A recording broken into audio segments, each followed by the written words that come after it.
சிந்து பைரவி சீரியலில் அடுத்த வாரத்துக்கான எபிசோடில் ஸ்னேகா இருந்துட்டு நம்ம சிந்துவை எப்படியாவது எல்லாரும் முன்னாடியும் அவன் கையால் தான் தாலி கட்டிக்கணும் அப்படின்னு சொல்லிட்டு நிரூபிக்கிறதுக்காக இங்கே பாருடா உங்கள் அம்மாவுக்கு ஆப்ரேஷன் பண்ணுனா குறைஞ்சது ஒரு 15 லட்ச ரூபாயாச்சு ஆகும், அவ்வளோ பணத்தையும் உன்னால் கட்ட முடியுமா அப்படின்னு சொல்லிட்டு கேட்கவும் அவ்வளோ பணம் எங்ககிட்ட இல்லைக்கா அப்படின்ற மாதிரி சொல்லிடுறாங்க.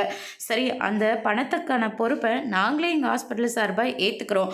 ஆனால் நீ ஒரு உண்மையை மட்டும் எல்லாரும் முன்னாடியும் வந்து சொல்லணும். என்னக்கா சொல்லணும் சொல்லுங்கள். சிந்துவே அவள் கழுத்தில் தாலி கட்டிக்கினா சிவா சாரெல்லாம் கழுத்தில் தாலி கட்ட கிடையாதுன்னு சொல்லிட்டு அவங்க வீட்டில் எல்லாரும் முன்னாடி நீ வந்து சொல்லணும் அப்படின்ற மாதிரி சொல்லிடுறாங்க.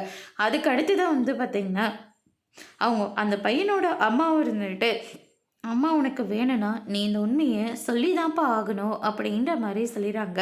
இந்த அம்மா உனக்கு வேணும் தானே? ஆமாம்மா, நீங்கள் எனக்கு வேணும் அப்படின்னா போயிட்டு எல்லாரும் முன்னாடியும் அந்த உண்மையை சொல்லு அப்படின்ற மாதிரி சொல்லிடுறாங்க. ஸ்னேகாவும் அந்த பையனை கூட்டிகிட்டு சிந்துவோட குடும்பம் எங்கே இருக்கோ அங்கே தேடிட்டு வராங்க.